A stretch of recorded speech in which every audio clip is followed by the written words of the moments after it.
Hello students, कैसे भाई आप लोग। उम्मीद करते हैं कि आप सभी मस्त होंगे, स्वस्थ होंगे और तंदुरुस्त होंगे। तो यूपी पुलिस एसआई का 40 दिन का जो टारगेट है, उस टारगेट में ये लेक्चर नंबर 4 हम लोगों का रहने वाला है। यूपीएसआई 2026 मार्च में होने वाले एग्जाम के लिए। ठीक, तो लेक्चर नंबर 4 ये है और उम्मीद करता हूं कि आपने 1, 2, 3 लेक्चर 1, लेक्चर 2 और लेक्चर 3 देख लिया होगा। ठीक, उसके बाद लेक्चर नंबर 4। तो जो लोग अगर आज ही आए हैं उन लोगों को मैं बता देता हूं कि इस क्लास के अंदर जो मेरा मेन मकसद है, इस क्लास के अंदर जो मेरा मेन मकसद है वो ये है कि आप लोगों को यूपीएसआई में आने वाले चैप्टर वाइज इंपोर्टेंट क्वेश्चन में अगले 40 दिन में समाप्त करने वाला हूं। और उन 40 दिन के बाद फिर मिसलेनियस प्रैक्टिस हम यहां पर करेंगे, है ना। अच्छा, चैप्टर वाइज अभी कराने का मेन रीजन ये है कि अभी कुछ बच्चों का है ना दिल्ली पुलिस का भी एग्जाम है, तो ये चैप्टर वाइज प्रैक्टिस उनकी दिल्ली पुलिस में भी हेल्प कर देगी, ठीक है ना। फिर उसके बाद तब तक उन लोगों का दिल्ली पुलिस का एग्जाम फिनिश हो चुका होगा और अपने इधर 40 दिन पूरे हो चुके होंगे।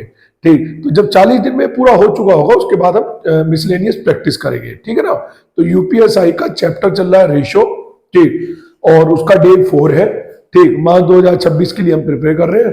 और आज का जो क्वेश्चन है, पहला क्वेश्चन नंबर 28 आप लोगों के सामने स्क्रीन पर शो हो रहा है। क्वेश्चन क्या है, ए और बी 5:6 के अनुपात में ए और बी 5:6 के अनुपात में पूंजी के साथ साझेदारी करते हैं और 4 महीने बाद ए अपनी पूंजी में से 1/5 हिस्सा निकाल लेता है, जबकि बी अपनी पूंजी में 33 से ही 1/3% की वृद्धि करता है। 6.3 लाख के वार्षिक लाभ में बी का हिस्सा क्या है। देखो समझते हैं, उसने कहा है ए और बी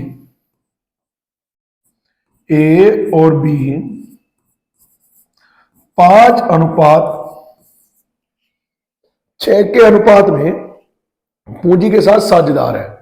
4 महीने बाद ए अपनी पूंजी में से 1/5 हिस्सा निकाल लेता है ना। तो 4 महीने तक तो ऐसे ही चला और उसके बाद उसने 1/5 हिस्सा निकाल लिया। जैसे ए का जो इन्वेस्टमेंट है वो 5 रुपए का है और उसने उसमें से 1/5 हिस्सा मतलब 1 रुपया निकाल लिया, है ना। 1/5 1 रुपया तो बैठेगा, 1 रुपया उसने निकाल लिया। तो 5 में से अगर 1 रुपया निकाल लिया तो बचा कितना है, तो आप कहेंगे बचे हैं 4 रुपए। मैंने क्या सिखाया था आपको कि सर किस व्यक्ति ने कितने रुपए लगाए और वे रुपए कितने माह तक ऐसे कैसे ही चलते रहे, वे रुपए कितने माह तक ऐसे ही चलते रहे। ठीक, चलिए आगे आगे क्या कह रहा है, जबकि बी अपनी पूंजी में से 33 से ही 1/3 की वृद्धि कर देता है। तो 33 से 1/3 का मतलब 1/3 ही होता है, तो 1/3 की वृद्धि कर देता है। ठीक, कितने महीने बाद कुछ नहीं कहा, तो यानी कि वही माह है जो माह उसने स्टार्ट किया था, यानी कि 4 माह, तो गुना 4 अपॉन 1/3 की वृद्धि कर दी। तो 6 का 1/3 अगर मैं निकालूंगा तो क्या वो 2 रुपए बैठेगा, है ना। क्या वो 2 रुपए बैठेगा और 2 रुपए होगा तो इसका मतलब 6 में 2 की वृद्धि होने के बाद वो धनराशि कितनी हो जाएगी, तो वो धनराशि हो जाएगी 8। ठीक है, उसने कहा वार्षिक लाभ में से, यानी कि 1 वर्ष के लाभ की बात हो रही है, तो 1 वर्ष के लाभ में से तो 4 महीने ऑलरेडी हो चुके, तो आगे उसके पास जो बचे हैं वो 8 माह बचे हैं और यहां पर जो बचे हैं वो भी 8 माह बचे हैं। ठीक, आगे उसके पास जो बचे हैं वो 8 माह है और आगे जो माह बचे हैं वो 8 माह है, क्योंकि 1 साल की बात है, 4 महीने यहां पर ऑलरेडी हो चुके। ठीक है ना, चलिए कैलकुलेट करते हैं। देखो मैंने कहा था अगर जैसे ये एक हिस्सा है, निवेश गुना समय, निवेश गुना समय, निवेश गुना समय, निवेश गुना समय, ये एक हिस्सा है। इस हिस्से के अनुसार आप ही देखो क्या कोई ऐसी संख्या है जो इन चारों हिस्सों में से कुछ ना कुछ एलिमिनेट कर दे, तो आप कहेंगे हाँ है। तो आप 4 से एलिमिनेट कर सकते हैं, यहां पर भी 4 से कट जाएगा 2 बार और 4 से कट जाएगा 2 बार, कोई दिक्कत यहां पर। तो ये हो जाएगा 5 और 4 दूनी 8 और 5 13 अनुपात, ये हो जाएगा 6, 8 दूनी 16, 16 और 6 कितना हो गया 22। उसके हिसाब से जो वार्षिक लाभ है वो है 6.3 लाख और क्वेश्चन के अकॉर्डिंग कितना है, तो क्वेश्चन के अकॉर्डिंग है वो 35। 7 पंजे 35, पॉइंट हटाऊंगा 1 0 नीचे, 7 निम 63, तो एक की वैल्यू आ जाएगी 9/10, 9/50 या 5 × 10, है ना, एक की वैल्यू आ गई। उसे पूछा बी का हिस्सा बताओ, तो बी का हिस्सा कितना है 22 गुना 22 कैलकुलेट करते हैं। 9 दूनी 18 हासिल को 1, 9 दूनी 18 और 1 19/5 गुना 10। अच्छा मैं जैसे 50 है ऊपर नीचे 200 मल्टीप्लाई अपनी साइड से करके नीचे 100 नहीं बना सकता क्या, और बस 200 मल्टीप्लाई करके 2 पॉइंट पीछे खिसका दूंगा। 8 दूनी 16 हासिल को 1, 19 दूनी 38 और 1 39 और 2 पॉइंट पीछे, तो आ जाएगा 3.96 आंसर। कितना आ जाएगा 3.96 लाख बी का हिस्सा। तो सिंपल क्वेश्चन था, एकदम बेसिक क्वेश्चन था, लेकिन आपके यूपीएसआई के अंदर जैसे क्वेश्चन आएंगे वैसे ही मैं यहां पर करा रहा हूं चैप्टर वाइज, मतलब जो आपने पढ़ रखा है वो प्लस ये जो क्वेश्चन मैं करा रहा हूं ये, इन सब का कॉम्बिनेशन आपको पूरे 40 में से 40 नंबर तक पहुंचा देगा। ठीक है ना। चलिए क्वेश्चन नंबर 29 देखिए। अच्छा पिछले का वो ले लो, हाँ स्क्रीनशॉट 1 2 3 क्लिक नेक्स्ट। देखो एक स्कूल में छात्रों की संख्या में 5/12 लड़कियां हैं, तो इसका मतलब यहां से मैं लड़कों और लड़कियों का अनुपात बना रहा हूं। 5/12 लड़कियां हैं, यानी कि 12 में से 5 लड़कियां हैं, तो बाकी लड़के कितने हैं 7, है ना, बाकी लड़के हैं, जिनमें से 4/7 लड़कों की संख्या 14 वर्ष से कम है, यानी कि वो कह रहा है 4/7 लड़के 14 वर्ष से कम है और 2/5 लड़कियां 14 वर्ष या उससे अधिक है। उसने क्या कहा है 2/5 लड़कियां उससे अधिक आयु की है, 14 वर्ष या उससे अधिक। 14 वर्ष से कम आयु के छात्रों की संख्या, उसने कहा है जो 14 वर्ष से कम छात्र है उनका टोटल है 1120 क्वेश्चन के हिसाब से। 14 वर्ष से कम वालों की बात कर दी है, 14 वर्ष से कम वालों की बात कर दी, तो मेरे हिसाब से 14 वर्ष से कम वालों की बात करें तो लड़कों में तो कितना बैठेगा 7 का 4/7, ये ऑलरेडी कम वाला ही डाटा था, प्लस 5 का, अब 2/5 तो ज्यादा आयु वाले हैं, 2/5 कौन है ज्यादा आयु वाले हैं, और मुझे चाहिए कौन से कम आयु वाले। अब अगर मुझे कम आयु वाले चाहिए तो 5 में से 2 तो ऑलरेडी हो चुके हैं, तो 3/5 है कम वाले, समझो 2/5 तो ज्यादा आयु के हैं, तो कम वाले कितने हैं 3/5 आयु के, तो 7 से घट जाएगा ये 7, 5 से घट जाएगा ये 5, 4 और 3 7, तो यहां पर मेरे हिसाब से जो कम आयु के हैं टोटल वे लड़के और लड़कियां टोटल में 7 हैं। एक की वैल्यू क्या आ जाएगी 16 7 112, तो एक की वैल्यू आ जाएगी 160। उसने कहा स्कूल में कुल संख्या कितनी है, स्कूल में कुल संख्या कितनी है, तो 7 ये है और 5 ये है, तो टोटल संख्या तो 12 है ना, तो 12 के अनुसार आंसर बताएंगे हम। तो 0 12 छिका 72 बचा 7, 12 कम 12 और 7 कितना हो जाएगा 19, तो ये आ जाएगा 1920, तो ये आ जाएगा 1920। सी ऑप्शन आपका आंसर रहेगा। बोलो इसमें कोई दिक्कत किसी को? हाँ जी इसमें कोई दिक्कत, एक बार आप इसका स्क्रीनशॉट लीजिए फिर आगे चलते हैं। ठीक है चलिए। अच्छा आप लोगों को मैं बता देना चाहता हूं कि हम लोग है ना यूपीएसआई के लिए जीके का एक रिवीजन बैच प्रारंभ करने जा रहे हैं। यूपीएसआई के लिए जीके का एक रिवीजन बैच का प्रारंभ करने जा रहे हैं, जिसमें कंप्लीट जीके आपको करा दी जाएगी फटाफट रिवीजन के साथ, है ना। तो क्या है ना कि बहुत सी बार बच्चे चाह तो रहे हैं रिवीजन करना, लेकिन उन्हें ये नहीं पता क्या तो पढ़ना है और क्या छोड़ना है, दूसरा क्या क्या रिवीजन करें और कितनी जल्दी रिवीजन करें। ठीक, तो हमने एक ऐसी व्यवस्था बनाई है कि आपको क्विक रिवीजन कराते चले जाएंगे, है ना, मतलब इसी डिजिटल बोर्ड के ऊपर पीडीएफ लगाएंगे और आपको चीजें बहुत अच्छे से एक्सप्लेन करते चले जाएंगे विद इमेज। ठीक, और सेम वही कंटेंट जो आपके एग्जाम के लिए बहुत महत्वपूर्ण है। ठीक, तो जो लोग भी यूपीएसआई के लिए स्पेशल रिवीजन करना चाह रहे हैं जीके का, तो आप इस नंबर पर कॉल करके बैच के बारे में सूचना ले सकते हैं। ठीक है ना। चलिए क्वेश्चन नंबर 30, जब 19, 28, 55 और 91 प्रत्येक में से x घटाया जाए। देखो मैंने एक चीज बताई थी आपको, जब वो कहता है ना, जब कभी भी वो आपसे कहता है कि सर क्या जोड़ा जाए या क्या घटाया जाए, तो ऐसे क्वेश्चनों में तो मैं खुद आप लोगों को यही एडवाइस करता हूं कि ऐसे क्वेश्चन आप ऑप्शन से करें, है ना, कि सर क्या जोड़ा जाए, या फिर वो आपसे कहते क्या घटाया जाए, ताकि परिणामी संख्या पूर्ण वर्ग संख्या हो। तो ऐसे क्वेश्चन मैं खुद यही एडवाइस करूंगा कि आप ऑप्शन से करें। मेरी बात समझ रहे हैं? ऐसे क्वेश्चन आप किससे करें? हमेशा ऑप्शन से। लेकिन जब वो जोड़ने या घटाने वाली संख्या जैसे x है, उसका इस्तेमाल करके एक नई संख्या इजाद कर रहा हो, जैसे ये x+9 एक्स स्क्वायर, है ना, जब एक नई संख्या इजाद कर रहा हो और फिर उन संख्याओं के बारे में मध्यानुपाती, तृतीय या प्रथम जो भी वो जानना चाहे वो डाटा आपसे पूछे, तो ऐसे क्वेश्चनों के लिए आप x की वैल्यू कैलकुलेट करेंगे, आप ऑप्शन से नहीं कर सकते। अब मसला ये है कि अगर हम x की वैल्यू बेसिक तरीके से कैलकुलेट करें तो वो बहुत टाइम टेकिंग हो जाएगा। तो कोई आसान तरीका भी है क्या? हाँ, आसान तरीका मैंने एक वीडियो में आपको शायद लेक्चर नंबर 2 में या 3 में बताया है ना। क्या आसान फंडा ये है कि बाहर बाहर की गुना और अंदर अंदर की गुना का अंतर बटे बाहर बाहर का योग यानी कि 110 और अंदर अंदर का योग यानी कि 5777 का अंतर, बाहर बाहर का योग और अंदर अंदर का योग। क्या कहा मैंने? बाहर बाहर की गुना डिफरेंस अंदर अंदर की गुना अपॉन बाहर बाहर का योग डिफरेंस अंदर अंदर का योग, है ना ये। अब अगर इसमें से ऊपर से जैसे इसे सॉल्व करेंगे तो ये बैठेगा मेरे पास कितना, तो ये बैठेगा 23, 33 हो गया। अगर ऊपर से इनमें से कुछ कॉमन निकल सकता है तो कॉमन निकाल के सॉल्व कर लेना चाहिए, ठीक। तो क्या कुछ कॉमन निकल रहा है? नहीं। अब जब कॉमन नहीं निकल रहा तो मजबूरी है, आपको केवल गुना ही करनी पड़ेगी और कोई रास्ता आपके पास नहीं है, तो करते हैं गुना। चलिए 19 का 19, 19 का 19 कितना बचा? एक बचा। 19 निम्मा 171 और एक 172, 172 डिफरेंस। 28 पंजे 140 और 140 हो जाएगा 1540, है ना। 140 गुना 11 कितना हो जाएगा? 1540। इसका डिफरेंस भी लिख लेता हूं मैं साथ के साथ। पहले इसका डिफरेंस हो जाएगा, ये आ जाएगा 9 और ये आ गया 12 में से 4 गए तो कितना बचा? 8 और ये हो गया 16 में से ये गया तो 1 बटे कितना आ जाएगा? 33, है ना 33। 11 से डिवाइड हो गए। इसके तो आसान लग ही नहीं रहे।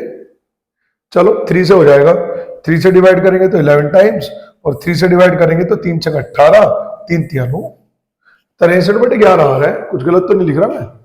19 गुना 91 डिफरेंस 28 गुना 55 और बाहर बाहर का ही हो तो ये हो जाएगा 9 और 1 10, 100 तो हो गया 110 और ये हो जाएगा तुम्हारा 70 तो हो गया, हाँ 87 बैठेगा ये। देखते हैं 8 और 5 13, 8 और 5 13, 8 और 5 13, हासिल को 1, 7 और 1 8, 83 बैठेगा। जिस कारण ये कितना बैठ जाएगा? 10 ये 17 ये तो 27 बैठेगा। फिर ये कितना बैठेगा? 27, ठीक। तो अपॉन 27। चलिए मैं इसे हटा देता हूं सब कुछ, ये यहां गड़बड़ हो गई है ना, यहां कैलकुलेशन में मिस्टेक हो गई। देखो ये क्या आ जाएगा सर? ये आ जाएगा बाहर बाहर की गुना, वो तो ठीक है, बाहर बाहर का योग, और 8 और 5 13, हासिल को 1, 5 और 2 7 और 1 8, ठीक। तो डिफरेंस कितना बैठेगा? यहां पर बैठेगा 17 27, ठीक। अब करते हैं सर कैलकुलेट, अब करते हैं कैलकुलेट। देखो इसकी मल्टीप्लाई की थी ना अभी हमने, 19 का 19 बचा 1 और 19 निम्मा 171 और एक 172 डिफरेंस। अच्छा ये डिफरेंस क्यों लगा रहा हूं मैं? डिफरेंस लगा रहा हूं क्योंकि मुझे जो डिफरेंस चाहिए वो प्लस में चाहिए, मतलब बड़े में से छोटा घटाना है हमेशा, है ना।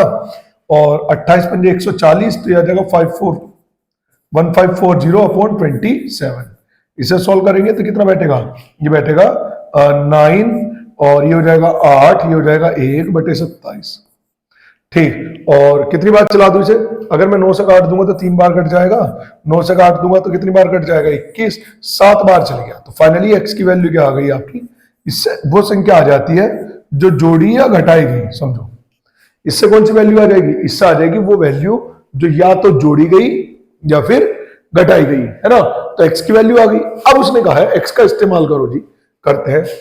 एक्स का इस्तेमाल करेंगे तो x + 9 यानी कि 16 और x स्क्वायर यानी कि 7 का स्क्वायर का मीन प्रोपोर्शन यानी कि मध्य समानुपात।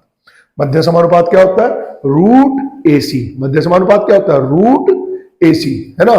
तो चलिए 16 का कितना हो जाएगा? 4 और 7 स्क्वायर का हो जाएगा 7 और 7 चौक 28। तो आपका आंसर क्या आ जाएगा फाइनली? 28, है ना 28। देखो मैं वे क्वेश्चन करा रहा हूं जो आपके पेपर के लिए अति महत्वपूर्ण है, बहुत ज्यादा महत्वपूर्ण है, ठीक है ना। चलिए चलिए एक बार ये किया। Next question, question number 31। ये रहा। अतुल ने 20 रुपए की रोटी खरीदी और दुकानदार को 100 रुपए का नोट दिया, ठीक है। शेष रुपए की राशि 2 रुपए, 5 रुपए और 10 रुपए के सिक्कों में दे दी। यदि ये सिक्के 5:4:1 के अनुपात में है तो दुकानदार ने 5 रुपए के कितने सिक्के दिए? यह है क्वेश्चन। अब मेरी बात को थोड़ा समझना और समझने का प्रयास करना। देखो भाई, किसी व्यक्ति ने 100 रुपए की कुछ वस्तु खरीदी, मतलब 100 रुपए दिए और खरीदी वस्तु 20 रुपए की, तो इन रिटर्न कितने मिल जाएंगे उसे? तो वापसी में उसे 80 रुपए मिलेंगे। तो इसका मतलब है कि 2 रुपए, 5 रुपए और 10 रुपए के रूप में जो ये सिक्के दिए गए ना, जिनका अनुपात उसने कहा है कितना, 5:4:1, इनकी जो टोटल अमाउंट है वो 80 रुपए है। भाई मिलेंगे तो 80 रुपए ना, तो ये अमाउंट भी किसकी होगी? ये अमाउंट भी 80 रुपए ही होगी। अब मेरी बात को आगे समझो। अगर ये अमाउंट 80 रुपए है तो टोटल रुपयों से ही कंपेयर करेंगे, है ना। टोटल रुपयों को टोटल रुपयों से कंपेयर करेंगे। 2 रुपए के अगर 5 सिक्के हैं तो 5 दूनी 10 रुपए नहीं हो गए क्या? 5 रुपए के 4 सिक्के हैं तो क्या 5 चौक 20 रुपए नहीं हो गए क्या? 10 रुपए का एक सिक्का है तो क्या 10 रुपए नहीं हो गए क्या? 10 और 10 20 और 20 40। तो मेरे अकॉर्डिंग में टोटल रुपए बैठ रहे हैं 40। देखो अगर उसने आपको टोटल रुपए दिए तो टोटल रुपयों को टोटल रुपयों से कंपेयर करेंगे, है ना। टोटल सिक्के दिए तो टोटल सिक्कों से कंपेयर करेंगे। कुल मिला के बात यह है, जिस चीज का भी वो टोटल डाटा दे रहा है उसी रूप में आपको कंपेयर करना है, ठीक है। इसका मतलब हुआ 1 की वैल्यू कितनी आ जाएगी? तो आप कहेंगे 1 की वैल्यू आ जाएगी 2, 1 की वैल्यू आ जाएगी 2। उसने पूछा 5 रुपए के कितने सिक्के हैं, तो 5 रुपए कितने सिक्के हैं? 4। अगर 1 की वैल्यू 2 निकाली तो 4 की वैल्यू क्या निकालूंगा फिर मैं? 4 दूनी 8। तो 5 रुपए के कितने सिक्के हैं सर? तो 5 रुपए के सी ऑप्शन, यानी कि 8 सिक्के हैं। बोलो इसमें कोई प्रॉब्लम? हाँ जी, इसमें कोई प्रॉब्लम हो तो बताओ किसी को। इसमें किसी को भी कोई समस्या हो तो बताइए। नहीं? चलिए तो फिर आगे क्वेश्चन नंबर, स्क्रीनशॉट ले लो एक बार, ठीक। Screenshot 1 2 3 click next. Question number 32। प्रथम 8 अभाज्य संख्याओं का औसत प्रथम 10 प्राकृत संख्याएं। देखो प्रथम 10 प्राकृत,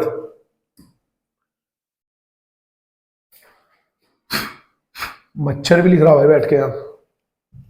हाँ, प्रथम 10 सम प्राकृत संख्याएं। तो देखो प्रथम 10 सम प्राकृत संख्याओं का जो औसत होगा ना, देखो मैं बताता हूं। प्रथम, एक फॉर्मूला लिख रहा हूं मैं, प्रथम n विषम संख्याओं का जो औसत होगा, एवरेज, वो हमेशा n होगा।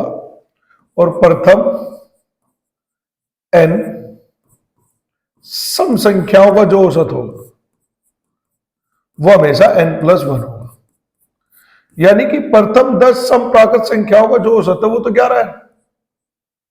कहानी खत्म, ठीक। वो औसत कितना है? वो औसत प्रथम 10 सम प्राकृत संख्याओं के औसत कितना हो गया? 11 हो गया, है ना। भाई ऐसे समझो ना, जैसे मान लो 2 है, ठीक, सम संख्याएं कही है, तो अगली क्या रही होगी? 4। फिर अगली क्या रही होगी? 6, 8, 10। उसके बाद ये रही होगी आपकी 10 के बाद 12, 14, 16, 18, 20। देखो 20 हो, टोटल 10 होगी। 1 2 3 4 5 6 7 8 9 10। अब इनका औसत निकालेंगे तो ऐसे ही तो निकालते हैं हम, लास्ट प्लस के फर्स्ट अपॉन 2। तो 20 और 2 22 बटे 2 तो 11 आ गया, है ना। अब देखो वही मैंने बताया ना कि प्रथम n सम संख्याओं का औसत होता है हमेशा n+1, है ना। चलिए आगे, अब आगे चलते हैं। प्रथम 8 अभाज्य संख्याओं का औसत। अब देखो अभाज्य संख्याओं का औसत निकालने की कोई ट्रिक नहीं है, आपको अभाज्य संख्याओं का औसत बेसिक तरीके से ही निकालना पड़ेगा। तो सबसे पहली अभाज्य संख्या क्या है? 2। फिर क्या है? 3, 5, 7, 9, 10, 11, 12, 13, 14, 15, 16, 17, 1 2 3 4 5 6 7 19। इनका टोटल करो। 9 और 7 16, 3 19 और 1 20 और 7 27, 27 और 5 32, 32 और 3 35 और 2 37, 37, है ना। बचा कितना है? 3। 1 2 3 4, 4 और 3 7, 77, है ना। तो देखो मेरी बात को समझो कि भाई प्रथम 8 अभाज्य संख्याओं का औसत क्या हो गया? 77/8। कितना हो गया? 77/8। औसत, ये तो योग था ना, औसत बनाने के लिए बटे 8। ये भी होने वाली एक कॉमन गलती है कि वो बटे में करना भूल जाते हैं। और ये ऑलरेडी एवरेज है 11, तो इससे डिवाइड हो जाएगा कितनी बार? 7 बार। तो फाइनली आपका आंसर आ जाएगा 7:8। 7:8। 7:8 है, हाँ, डी ऑप्शन। डी ऑप्शन आपका आंसर है। तो मैं कह रहा हूं कि मैं आप लोगों को यूपीएसआई में एक्सपेक्टेड क्वेश्चन करा रहा हूं। वे एक्सपेक्टेड क्वेश्चन जो आपसे पेपर में आपको सोच, मतलब तुरंत नहीं होंगे, एकदम सोचना पड़ेगा। ऐसा नहीं कि मैं नहीं कह रहा कि नहीं होंगे, एक बार सोचना पड़ेगा कि इसकी रूपरेखा क्या बनाए। तो ऐसे क्वेश्चनों की रूपरेखा अगर हम घर से ही बनाकर चले तो क्या हमारा काम आसान होगा कि नहीं होगा? ठीक है ना? तो आसान होगा। तो वही चीज है, इसी वजह की क्लासेस सब बच्चों के लिए बहुत जरूरी है। दूसरा, जो लोग दिल्ली पुलिस का एग्जाम देने जा रहे हैं या आगे किसी दूसरे भी एग्जाम की प्रिपरेशन कर रहे हैं, ठीक, तो वे भी इन क्लासेस को देख सकते हैं। ठीक, क्योंकि समझो मैथ्स के अंदर क्वेश्चन तो सेम ही है ना, बस ये यूपीएसआई के लिए महत्वपूर्ण है, लेकिन दिल्ली पुलिस में तो उससे भी थोड़ा आसान आता है। तो ये वाले क्वेश्चन उसके लिए भी महत्वपूर्ण है। अगर यूपीएसआई में 100 नंबर का महत्वपूर्ण है तो वहां पर 80 नंबर का 80% तो वहां भी महत्वपूर्ण है इसका। ठीक है ना? तो जरूर देख के जाना, इसी में मैं चैप्टर वाइज करा रहा हूं शुरू में। ठीक, क्योंकि पहले अभी कांस्टेबल के स्टार्ट होंगे, फिर हेड कांस्टेबल के स्टार्ट होंगे, तो लगभग ये 30-40 दिन की प्रक्रिया है। तो मैं चाह रहा हूं चैप्टर वाइज तब तक मैं निपटा दूं और आप फिर उसके बाद दिल्ली पुलिस से फ्री हो जाएंगे। फिर उसके बाद मैं मिसलेनियस क्वेश्चन यहां पर आपको दिया करूंगा। ठीक है, चलिए। हाँ, 12, 18 और 6 का चौथा अनुपात की और 6 के तीसरे अनुपात के समान है। अच्छा, तो उसने कह दिया, देखो 4 अनुपात का जो फॉर्मूला होता है वो होता है A/B बराबर C/D, और तीसरे अनुपात का फॉर्मूला होता है A/B बराबर B/C। तीसरा अनुपात इसमें ये है C और चौथा अनुपात इसमें ये है D। ठीक, तो उसने कहा इसका चौथा अनुपात यानी कि यह आ जाएगा BC 18 गुना 6/A यानी कि 12। वो बराबर है किसके? वो बराबर है K और 6 के तीसरे अनुपात। तो C इधर चला जाएगा, B² अपॉन A के, तो B² यानी कि 6 गुना 6 अपॉन A यानी कि K। ठीक, तो ये 6 से 6 कट जाएगा, 6×3 18, 3 से कट जाएगा 4, तो इसका मतलब K का मान कितना आ गया? 4। अब देखते हैं पूछ क्या रहा हूं। उसे पूछा है K का मान, लो ये तो वैसे ही निकाल दिया हमने हंसते हंसते। ठीक, हंसते हंसते आगे इसका आंसर तो है ना। चलिए बोलो, इसमें कोई प्रॉब्लम? तो एक बार इसका स्क्रीनशॉट लीजिए, फिर आगे चलते हैं। लीजिए स्क्रीनशॉट, 1 2 3, क्लिक नेक्स्ट। ये रहा क्वेश्चन नंबर 34। देखो अभी करा ना सेम ऐसे क्वेश्चन। ठीक, यदि 24, 40, 33, 57 में से प्रत्येक से x घटाया जाए तो प्राप्त संख्या समानुपात है, तो 5x + 12 से 4x + 15 का अनुपात क्या होगा? ठीक, का अनुपात क्या होगा? तो ये क्वेश्चन मैं आप लोगों के लिए कर रहा हूं, आप इसका आंसर कमेंट कर देना मुझे। ठीक है ना? इसका आंसर आप लोग कमेंट करना, देखूंगा किस किसका ही सही है। सबको, जितने भी लोग वीडियो को देख रहे हैं, कमेंट करना। एक आपकी अटेंडेंस भी है ताकि मुझे पता चले कि मेरी कोचिंग का एटलीस्ट कौन कौन बच्चा देख रहा है, और बाकी भी लोग करें, सभी के सभी।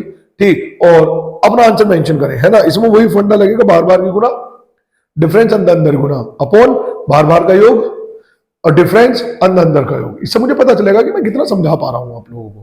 ठीक, चलिए next question. Question number 35, A और B की वर्तमान आयु का अनुपात। उसने कहा है A और B की वर्तमान आयु का अनुपात 5:3 है। 9 वर्ष पहले उनकी आयु का अनुपात 9 वर्ष पहले, ये तो वर्तमान है, 9 वर्ष पहले उनकी आयु का अनुपात 23:12 था। अब से 15 साल बाद उनकी आयु का अनुपात क्या होगा? देखो मैंने आपको बताया था कि जब कभी भी यहां पर भी आपको A और B का ही अनुपात दिया गया, और यहां पर भी आपको A और B का ही अनुपात दिया गया, यहां भी AB का अनुपात है, यहां भी AB का अनुपात है। यदि एज वाले क्वेश्चनों में आपको दोनों स्थिति में सेम व्यक्तियों का ही अनुपात दिया जाए तो आप वहां पर तीर वाला मेथड लगा सकते हैं, है ना। आप वहां पर क्या लगा सकते हैं? तीर वाला मेथड लगा सकते हैं। अब देखो ये 9 वर्ष पहले है, तो 9 वर्ष पहले के अकॉर्डिंग देखें तो इसका जो डिफरेंस रहा होगा वो -9, और इसका जो डिफरेंस रहा होगा -9 रहा होगा। बोलो ठीक भाई, ये वर्तमान है और ये 9 है, तो यहां से यहां तक आने के लिए +9, सॉरी यहां से यहां तक आने के लिए +9, इनके कुल मिला के इनके बीच में जो वर्षों का अंतर रहा होगा वो 9 रहा होगा। सीधी सरल सी बात है, इनके बीच में जो वर्षों का अंतर रहा होगा वो क्या रहा होगा, 9। और उसके बाद मैंने कहा था अगर कभी ये डिफरेंस सेम आ जाए तो आप पहले ये वाला डिफरेंस देख लिया करो, जैसे 23 और 5 का डिफरेंस 18, 12 और 3 का डिफरेंस 9। देखो वैसे तो मैं इस डिफरेंस को भी बराबर कर सकता हूं, कहो तो करके दिखा देता हूं। ठीक, देखो जैसे जैसे मुझे ये ओरिजिनल वैल्यू सेम मिल जाए ना जब भी, तो मैं हमेशा ये कोशिश करता हूं कि इसका और इसका डिफरेंस, यानी कि इसका और इसका डिफरेंस सेम होना चाहिए, इसका और इसका डिफरेंस सेम होना चाहिए। अगर ये सेम हो गया ना तो मेरा काम आसान हो जाता है, मैं क्वेश्चन को डायरेक्ट कर सकता हूं। लेकिन मसला ये है कि ये तो सेम हुआ ही नहीं, ओरिजिनल वैल्यू सेम है, ये सबसे पहले जरूरी है। पहला पॉइंट ये होना जरूरी है कि ओरिजिनल वैल्यू सेम हो, उसके बाद ये डिफरेंस सेम हो। ठीक, अगर मान लीजिए ओरिजिनल वैल्यू तो सेम है लेकिन अनुपातों का डिफरेंस सेम नहीं है, फिर क्या करेंगे, मसला ये है। तो देखो मैं एक ट्रिक बता रहा हूं कि हम चाहें तो इस अनुपात को सेम कर सकते हैं, और यदि आप नहीं भी करना चाहे तो भी कर सकते हैं, वो मैं बता रहा हूं। ठीक, देखो आप क्या करें, इन दोनों का डिफरेंस करें, 5 का और 3 का डिफरेंस कितना आ गया, 2, उसकी मल्टीप्लाई कर दो ऊपर। ऐसे ही 23 और 12 का डिफरेंस कितना आ गया, 11, तो उसकी मल्टीप्लाई कर दे नीचे, बस इतना सा काम करना है। और जैसे ही आप मल्टीप्लाई करेंगे तो ऑटोमेटिक ये बराबर डाटा मिलना शुरू हो जाएगा। 23 दूनी 46, 12 दूनी 24, हो गया इतना काम। ऐसे ही 11 पंजे 55 और 11 तिया 33, हो गया इतना काम। चलिए अब देखो डिफरेंस, इसका और इसका डिफरेंस 9, इसका और इसका डिफरेंस भी 9, और क्वेश्चन के अकॉर्डिंग भी 9, तो आप डायरेक्ट कह सकते हैं 9 की वैल्यू 9 और 1 की वैल्यू 1, हो गया काम आसान। ठीक, उसने कहा 15 वर्ष बाद उनकी आयु का अनुपात। एक चीज समझो सर जी, अगर मैं आज की आयु इसकी निकालूं, आज भाई वर्तमान अनुपात से वर्तमान आयु आएगी, है ना, तो अगर आज की निकालूं तो ये 55 है और इसे निकालूं तो ये 33 है। 15 वर्ष बाद तो +15 और +15, 55 और +15 कितना हो जाएगा, 70, 5 और 3 8, और ये कितना हो जाएगा 4, तो ये अनुपात आ जाएगा, तो कितना आ जाएगा, ये आ जाएगा 35:24। ठीक, यही आपका आंसर है, 35:24, 35:24, A option, option number A आपका आंसर है। ठीक है, बाकी अगर आप तीर वाले मेथड से करना चाहे तो उससे भी कर सकते हैं, मैं एक बार उससे भी करा देता हूं आपको। देखो इसकी इसमें गुना करी तो कितना आ गया, ये आ जाएगा आपका 69, 12 पंजे 60, और इसका जो डिफरेंस आया वो डिफरेंस आया 9। इसकी इसमें गुना करेंगे 45, या फिर एक काम करो ना, 9 गुना 45, 3 गुना 9, तो 9 कॉमन ले लूंगा इनटू, अगर चिन्ह एक जैसे हो तो ये डिफरेंस हो जाएगा डिफरेंस 2, तो 1 की वैल्यू कितनी आ गई 2। और अगर मैं इस 2 को, अच्छा हाँ मैंने एक चीज और बताई थी कि तीर वाले मेथड से जो वैल्यू आती है ना 1 की, वो केवल और केवल जो आपने अनुपात ऊपर लिखा है उसके लिए आती है। तो इससे आपको 9 साल पहले का पता चलेगा, 23 दूनी 46 और 12 दूनी 24, ये आया 9 साल पहले। तो पहले इसमें 9 जोड़ के वर्तमान पे आ जाओ आप, आगे दोनों में 9 जोड़ा और कहां पर आ गए, वर्तमान पर आ गए। उसके बाद वर्तमान पर आने के बाद फिर आप इसमें 15 जोड़ो, फिर आप इसमें 15 जोड़ो, तो आपको अनुपात मिल जाएगा वही 70 अनुपात जो ये है, 70:48, और आंसर बन जाएगा 35:24। बोलो इसमें कोई दिक्कत है किसी को?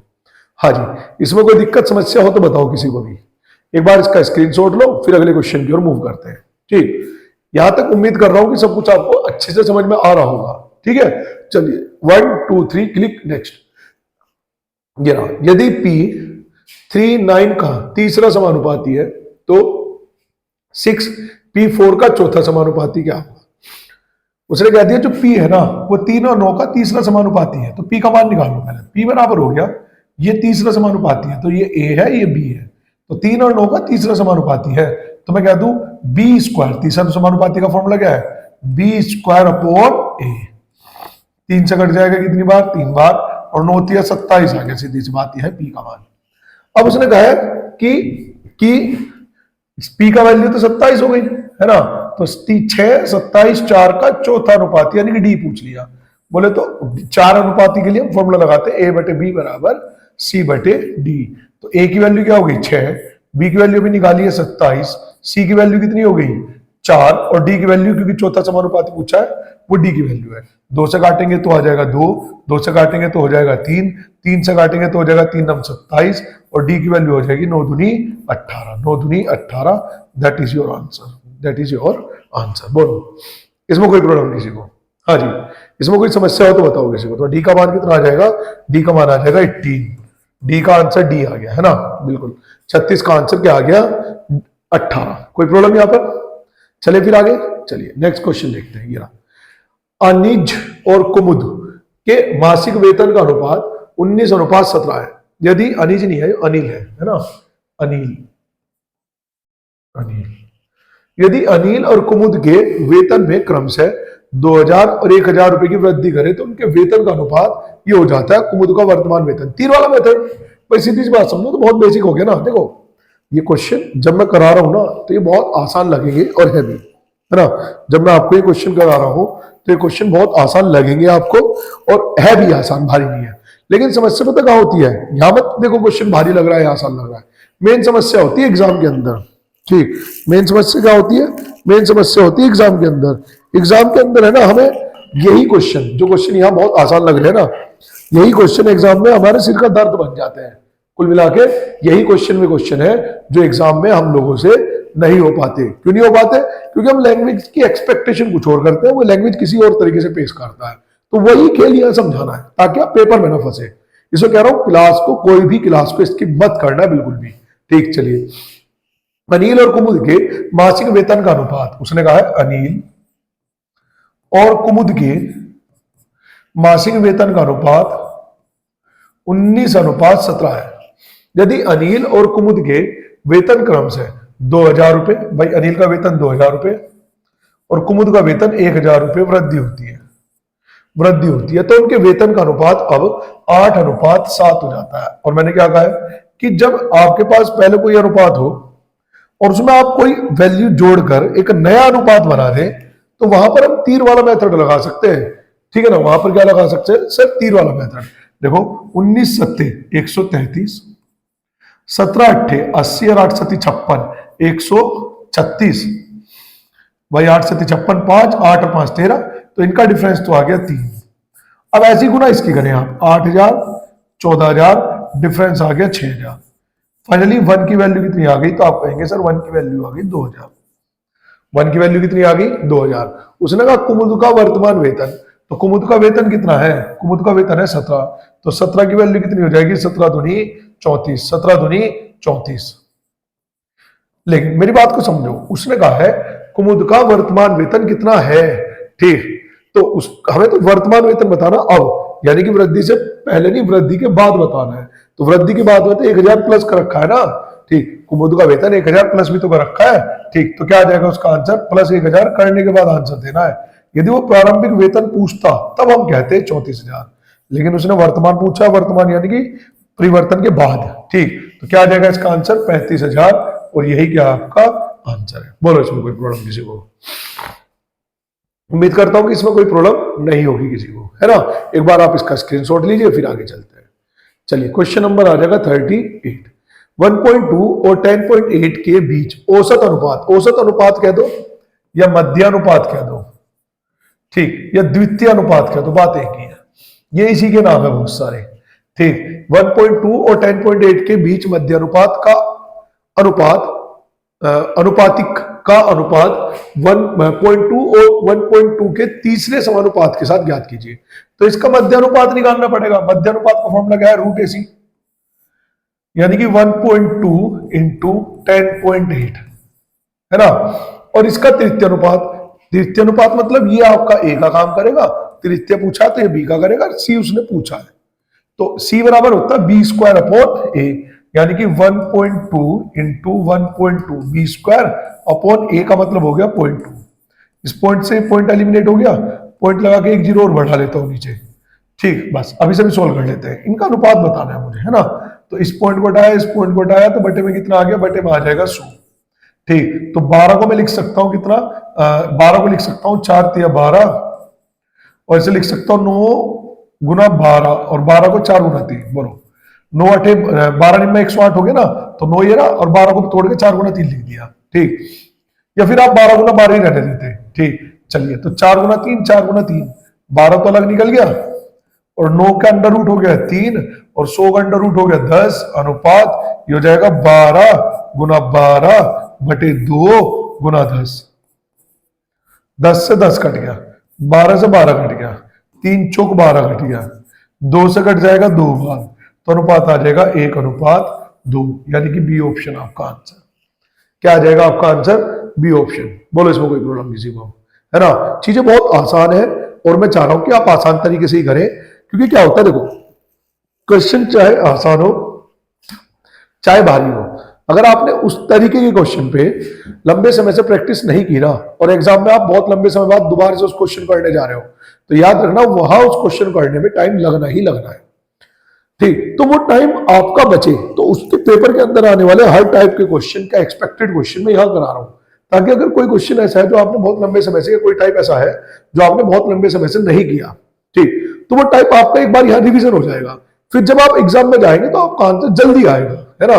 ठीक, चलिए क्वेश्चन नंबर 39, पी क्यू और आर की दैनिक मजदूरी 5:7:8 के अनुपात में है। यदि क्यू प्रतिदिन 560 रुपए कमाता है तो आर पी की, देखो ये बहुत आसान क्वेश्चन है ना? उसने कहा है पी क्यू आर की दैनिक मजदूरी है जी, और क्यू प्रतिदिन 560 रुपए कमाता है। क्यू प्रतिदिन कितना कमा रहा है? 560, तो 7 का मान हो गया 560, और 7 × 56, 1 का मान हो गया 80। तो उसने कहा है आर और पी की दैनिक मजदूरी क्रम से क्या होगी? तो आर की कितनी हो जाएगी? 8 पंजे 40, यानी कि 400, और 8 की वैल्यू कितनी हो जाएगी? 640। तो आंसर क्या आ जाएगा? 400 और 640, that is your answer, option number A. Option number A. Clear है यहां तक की बात? ठीक, चलिए एक बार स्क्रीन जोड़ लो। ऐसे भी लप्पू लप्पू से क्वेश्चन भी आ जाते हैं। हाँ, 6300 रुपए की राशि को ए बी सी डी के बीच इस प्रकार विभाजित किया जाता है कि ए और डी के संयुक्त हिस्से का बी और सी के संयुक्त हिस्से का अनुपात, उसने कह दिया देखो, ए और डी के संयुक्त हिस्से अनुपात बी और सी के संयुक्त हिस्से से अनुपात 11:10 है, और बी और सी का जो शेयर है, बी और डी का, है ना, बी का और डी का जो शेयर है, बी का और डी का जो शेयर है वो 8:9 है। यदि सी को 1560 रुपए मिले तो ए और बी के शेयरों का बीच का अंतर, देखो बहुत ही सिंपल क्वेश्चन है। आप एक काम करें, आपको पता है कि सर उनके बीच में टोटल कितने रुपए डिस्ट्रीब्यूट होने हैं, तो सर उनके बीच में 6300 रुपए बांटे जाने हैं, 6300। मेरे हिसाब से ए बी सी डी, अगर मैं चारों को एक साथ कंसिडर करूं तो क्या मुझे ये वाला अनुपात देखना होगा, और इस अनुपात के हिसाब से ए और डी को तो मिल रहे हैं 11 रुपए, बी और सी को मिल रहे हैं 10 रुपए, यानी कि टोटल 21 रुपए मुझे बांटने हैं। एक हिस्से में कितना मिलेगा? 21 या 63, तो एक हिस्से में मिल जाएगा 300। ठीक, इसका मतलब क्या हुआ कि 11 वाले को कितना मिल जाएगा? 3300, और 10 वाले को कितना मिल जाएगा? 3000। कितना मिल जाएगा? 3000। कोई प्रॉब्लम इसमें? ठीक, तो उम्मीद करता हूं कि यहां पर कोई प्रॉब्लम नहीं होगी। ठीक, आगे चलते हैं। उसने कहा है कि सी को जो रुपए मिले ना, सी को मिले 15,600, बाकी मिले होंगे किसे? बी को। भाई बी और सी का टोटल 3000 था, तो ये हो जाएगा 1440। ये किसे मिले होंगे? ये मिले हैं सी को, तो ये मिले होंगे बी को। अनुपात के हिसाब से बी को कितने मिले? 8, और इसके हिसाब से कितने हैं? 1440। कैलकुलेट करेंगे 9 की वैल्यू निकालने के लिए। 8 ही कम 8, 8 8 64, 0। ठीक, 18 निम्मा कितना बैठेगा? 162, तो 1620 रुपए मिल गए डी को, यानी कि इन 3300 रुपए में से 1620 तो मिले इसे, बाकी ए को कितने मिले? माइनस कर लेते हैं, तो 3200 मान लो आप, 3200 में 1600 गए तो 1600 बचे, और 100 में से 20 गए तो 80, तो ये हो जाएगा 1680 है। अब देखो उसने कहा ए और बी के शेयर का अंतर, ए और बी, तो बी को कितने मिले? 1440, और ए को कितने मिले? 1680। इनका अंतर कितना आ जाएगा? 240, यानी कि ऑप्शन नंबर डी। अब देखो, अगर मान लीजिए क्वेश्चन एग्जाम में आपके पास आता, मैं ये नहीं कह रहा कि आपसे सोल्व नहीं होगा, ठीक, मैं इस काम का बिल्कुल भी चैलेंज नहीं कर रहा कि आपसे क्वेश्चन होगा या नहीं होगा, लेकिन मैं ये कह रहा हूं कि अगर ये अचानक से क्वेश्चन आपके सामने आता एग्जाम के अंदर, यदि एग्जाम में ये क्वेश्चन अचानक से आपके सामने आता, तो ये श्योरिटी बिल्कुल है कि ये क्वेश्चन आपको परेशान कर देता। मतलब पहले रूपरेखा बनानी पड़ती है, पहले रूपरेखा बनाते हैं, फिर क्वेश्चन को पढ़ते हैं, फिर कैसे शुरू करना है, आंसर तक कैसे पहुंचना है, वो रूपरेखा बनाने में कम से कम आपकी 25-30 सेकंड भाग जाती है। मैं कह रहा हूं वो रूपरेखा मैंने आपको यही बना के दे दी, अब आपके वो 25-30 सेकंड तो बच गए, आगे का आपका सॉल्यूशन है। ठीक है, चलिए क्वेश्चन नंबर क्या आएगा, क्वेश्चन नंबर आएगा 41। ए और बी की मासिक आय 5:8 के अनुपात में है। ए 7400 रुपए बचाता है और बी प्रतिमाह 6500 रुपए बचाता है।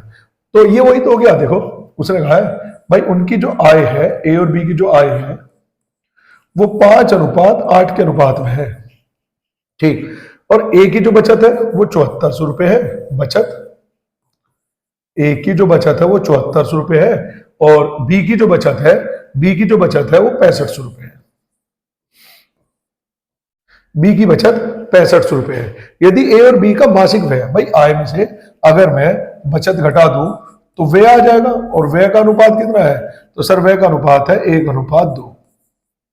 तो व्यय का अनुपात आ गया 1:2। तो उनके आय के बारे में पूछ लिया, लगाओ तीर वाला मेथड, बेखौफ तीर वाला मेथड लगाओ। देखो भाई आय दे दी, अगर मैं उसमें से 7400 6500 घटा दूं तो नया अनुपात ये 1:2 आ जाएगा। ठीक, तो 5 दूनी 10, तो ये हो गया 8 ही का 8 ही हो गया, तो डिफरेंस करेंगे तो कितना आ जाएगा 2। ये आ गया 6500 और ये आ जाएगा 008 और 7 दूनी 14, 14800 माइनस 6500, 008 में से 5 गए तो कितना बचेगा 3, 14 में से 6 गए तो कितना बचेगा 8, है ना। तो 2 की वैल्यू आ गई 8300। उसने क्या पूछा है, तो उसने पूछा बी की मासिक आय। ठीक, उसने क्या कहा है, बी की मासिक आय, तो मुझे तो बी की मासिक आय बतानी है। तो बी की मासिक आय कितनी है, बी की मासिक आय है 8, तो 2 की वैल्यू निकाल दीजिए, 4 से गुना कर दो, 4 दूनी 8 हो जाएगा ना, 8 की वैल्यू बतानी है। तो 0 0 4 3 12 हासिल को 1, 24 और 1 25, तो ये आ जाएगा 25,200। कौन सा बनेगा, अरे कहां गड़बड़ हो रही है, दोबारा से देख लेते हैं। 14,800 ये हो गया और 6500 ये हो गया, तो 0 0 है ना, 14 में से 5 गए तो कितना बचेगा 9, अरे यहाँ गलती कर दी ना, 14 में से 5 गए तो कितना बचेगा, 1 सेकेंड, गलती ही कर रहे हैं हम लगातार, इसे दोबारा से घटाते हैं एक बार। ये हो जाएगा 0, ये हो जाएगा 0, 8 में से 5 गए तो 3, है ना, 14 में से 6 गए तो 8, 83, है ना, 2 का मान आ गया, और ये 5 दूनी 10 था, ये 8 था, तो सही तो चल रहा है, कहाँ गलती कर रहे हैं। ए बी की आय का अनुपात ये है और उनकी मासिक बचत ये रही, और माह के अंत में ये बचा रहा है 7400 रुपए, ये बचा रहा है 6500 रुपए, तो गुना करेंगे 6500 और ये बैठेगा 14,800, डिफरेंस करेंगे तो ये आ जाएगा ऊपर 10 और 8 का डिफरेंस आ गया 2, और यहाँ पर हो जाएगा 0 0 3 और 8 83, 4 से गुना करनी है। और हमें क्या बताना है, हमें बताना है तो बी की मासिक आय बतानी है, बी की मासिक आय 8 है, 2 का मान मेरे भाई ये रहा, तो 4 से गुना कर दूंगा तो 8 का मान आ जाएगा 0 0, और 4 3 12 हासिल को 1, और 8 चौक 32 और 1 33, अरे यार यही गलती रखी, बिल्कुल ये आ जाएगा 33,200। ठीक, ऑप्शन नंबर सी, ठीक है ना। चलिए तो समझो ना तीर वाला कॉन्सेप्ट कितना काम आ रहा है, ये वाला जो तीर वाला मेथड मैंने आपको सिखा रखा है ये कितने काम का है, तो ये बहुत ज्यादा काम का है, बहुत ही ज्यादा, ठीक है ना। चलिए आगे देखें एक बार इसका स्क्रीनशॉट लो फिर आगे चलते हैं। ठीक, क्वेश्चन नंबर 42, उसने कहा 8 वर्ष पहले ए और बी की आयु का अनुपात 5:7 था। उसने कहा है 8 वर्ष पहले ए और बी की आयु का अनुपात 5:7 था। अब से 8 वर्ष बाद, अब से 8 वर्ष बाद, अब से 8 वर्ष बाद यह अनुपात 9:11 होगा यदि सी की वर्तमान आयु बी की आयु से 13 वर्ष कम है। उसने कह दिया सी की वर्तमान आयु बी की, तो पहले एक काम करते हैं। ठीक, तो उसने कहा तो डी की वर्तमान आयु ए की आयु से 8 वर्ष कम है, तो सी और डी की वर्तमान आयु कोई हो, तो एक काम करेंगे ना, पहले ए और बी की आयु निकाल लेते हैं। सबसे पहला काम क्या है, ए की और बी की आयु निकाल लेते हैं। ठीक, तो देखो ये अनुपात कब का है, ये अनुपात 8 साल पहले का है, और ये अनुपात कब का है, तो ये अनुपात 8 साल बाद का है। ये वाला अनुपात 8 साल पहले का है और ये वाला अनुपात 8 साल बाद का है, ऐसी तो है। तो इसका मतलब ये हो गया कि इन दोनों अनुपातों के बीच का जो ओरिजिनल डिफरेंस है वो इसके लिए भी 16 वर्ष है और वो इसके लिए भी 16 वर्ष है। अब 3 वाला मेथड लगाते हैं, तो ये हो जाएगा 11 पंजे 55 और 9 सते 63, है ना। तो 55 और 63, तो डिफरेंस आ जाएगा 8। और मैंने कहा था जब ये डिफरेंस सेम हो तो आप एक बार ये भी डिफरेंस देख लिया करो।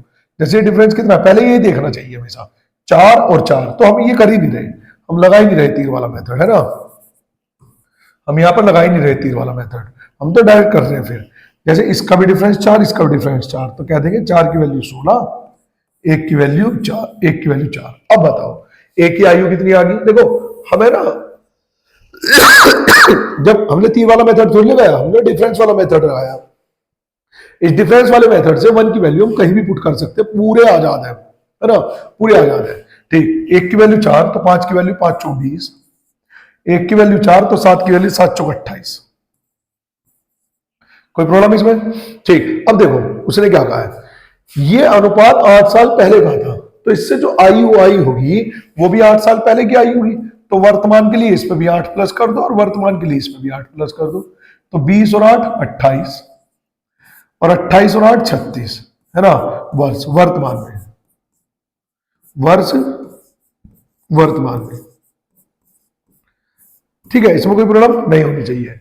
अब उसने कहा है कि सी की वर्तमान आयु बी की आयु से 13 वर्ष कम है। ये ए की आयु है और ये है बी की आयु, इससे 13 वर्ष कम है सी। तो जो सी है वो कितना हो जाएगा, 13 में से 3, 6 में से 3 गए तो 3, और 3 में से 1 गया तो कितना बचेगा 2, 23। अब उसने कहा है जो डी की आयु है वो ए से 8 वर्ष कम है, तो जो डी है वो इससे 8 वर्ष कम है, यानी कि ये कितना हो गया 20। ठीक है, कितना हो गया 20। तो वर्षों में सी और डी की आयु का योग, तो इन दोनों की आयु का योग बताना है अकॉर्डिंग टू क्वेश्चन। तो सर इनका योग कितना हो जाएगा, तो इनका योग हो जाएगा आपका 43 ईयर, 43 ईयर्स। ठीक, that is your answer, option number D, option number D. बोलो यहां पर कोई प्रॉब्लम किसी को? उम्मीद करता हूं कि यहां पर तो कोई प्रॉब्लम नहीं होगी।